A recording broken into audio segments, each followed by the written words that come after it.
comment below. Thank you for your suggestion, guys. Thank you so much. And I worked with that suggestion. I reduced my, these are my lines matching up, chest line, bust line, true bust line. So I reduced my waistline to 1 inch below, and also my darts, the starting point of my dart, I went down by 1 inch so that it doesn't come up onto my bust point. Then I increased the dart leg to 1 inch above my hip line. So now I placed my front bodice on this pattern paper and I traced it out. I transferred my darts, I transferred the darts, I transferred all these lines, the chest line, I transferred everything. So you know how to transfer, just use your pins to transfer it onto that. Yeah. Okay, I also made it to the length of my dress, so I made it to the length of my dress. Yes, for that. I also did the same for the back pattern. I transferred everything, my darts, the lines. I went in by 1 inch at the waistline to avoid puckering. We'll close this up and also extend this back. So we're going to cut it along this line, along the waistline. This is my waistline, more like my half length. So you measure your half length, and you cut it on that line.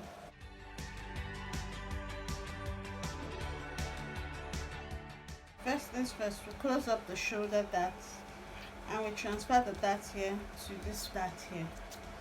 Let's do that.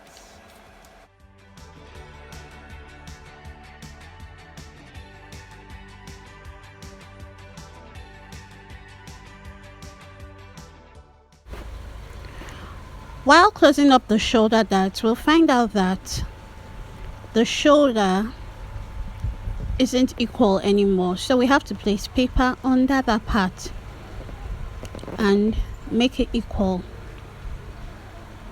Just get your ruler and rule a straight line touching the two edges of the shoulder, then you cut along that new line. That will fix the shoulder. Now, since we have closed the shoulder dart, the pattern will not lay flat anymore, so we have to make the pattern lay flat. So just connect the end of that shoulder dart, connect a straight line to the waist dart and slash it through, then put paper underneath it. Close that dart up, so we'll have a perfect flat laid pattern.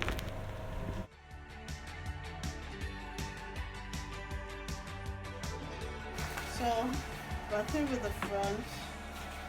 Let's go and do the back.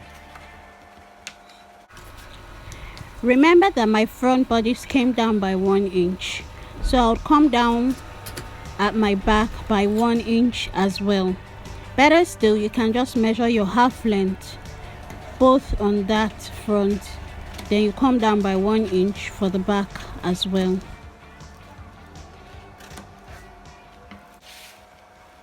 So this is my upper back and my lower back. Now that we have both our front and back pattern, we're going to start placing on the fabric to cut it out. So place your upper front pattern on your fabric, cut it along the sides and leave ½ inch by the side seam for joining. So I just leave about ½ inch for all my seam allowances. Okay, so we've done the front. Transfer the dart, use a pin to mark your point for the dart, so it'll be easy to chalk it out.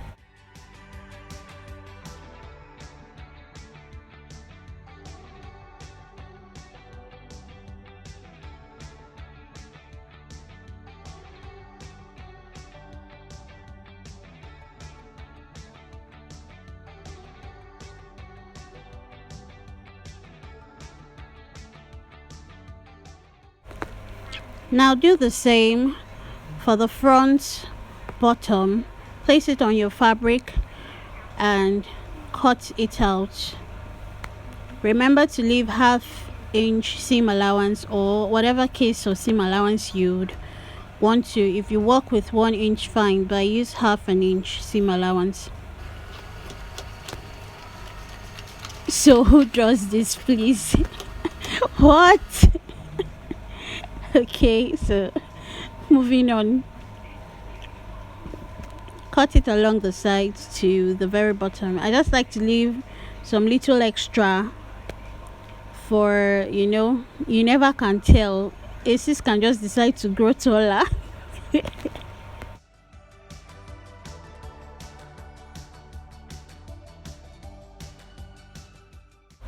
Do not forget to transfer your darts.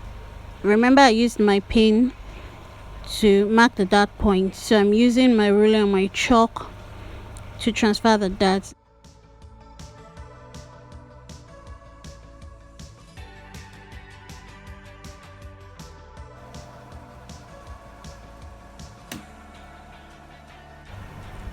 Now take your front bodice and increase your neck width. I increased mine to 4 inches and I notched it at that point.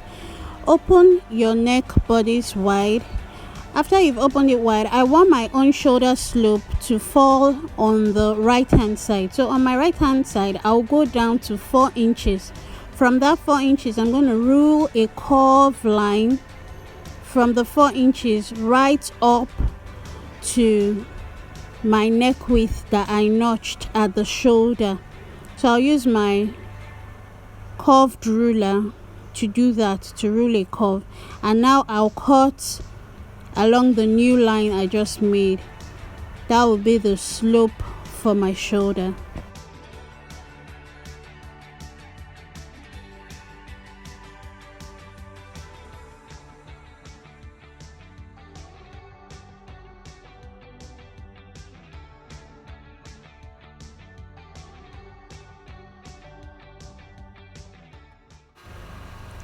Next thing we do is to place our back pattern on our fabric and cut it out.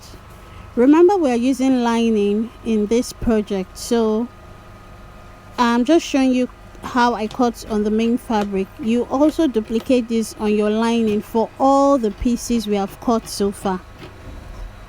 Remember to add your half-inch sewing allowance as well.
Now on the front lining, place it right sides to right side and also cut along that slope.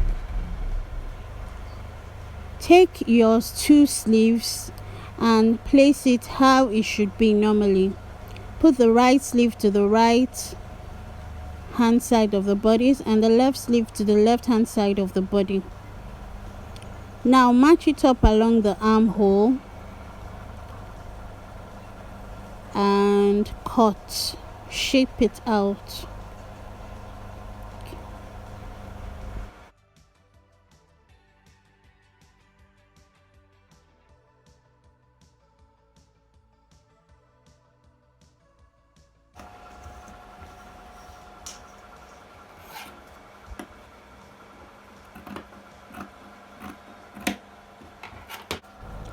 Now moving on to my back bodice, I pinned it along the zip line I placed my front bodice right sides facing right sides. Then I used the chalk to trace along that slope on the back, and I just cut following the line I chalked out. So that will also give me the perfect slope for the back as well.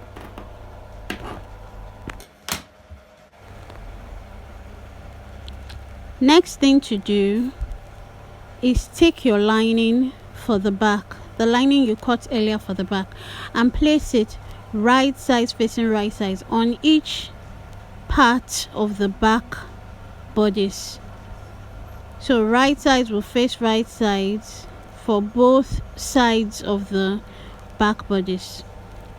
I just unpinned here so that I can separate them individually, and now I'm going to place it properly, then trim. That's, I'll cut out the part that is not there on my main fabric. I'll just cut it out on the line. So basically I'm just replicating what I have on the main fabric.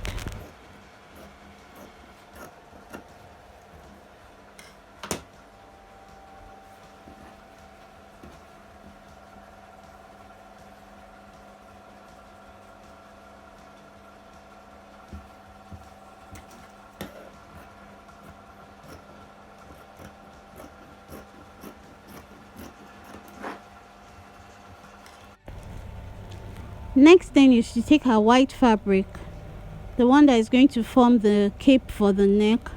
Then you place your front bodice on the white fabric, cut along the neck slope that we had earlier. Since we want it to fall on the armhole, to fall on the arm, so I'm going to extend it like 5 inches beyond the normal neck. I'll chalk it along that point, then I'll just eyeball it, eyeball to how you want it to be. So this one is more like freehand. You just have to eyeball it. You use your sense to do this part. I mean designer instinct, so use your designer's instinct to do this part for the cape.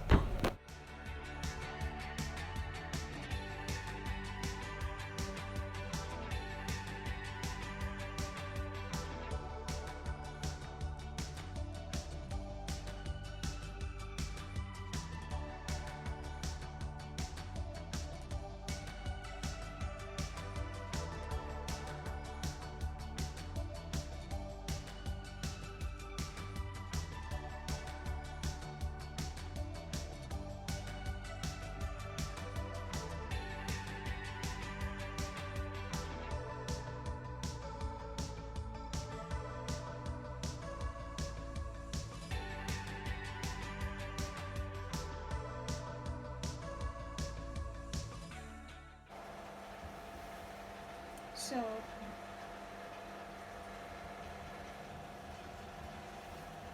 I just traced the white cloth and I extended it because I want it to fall off my armhole. Then just measure it out.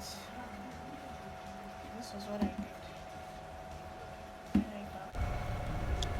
Also for my sleeve, I measured about 4 inches white fabric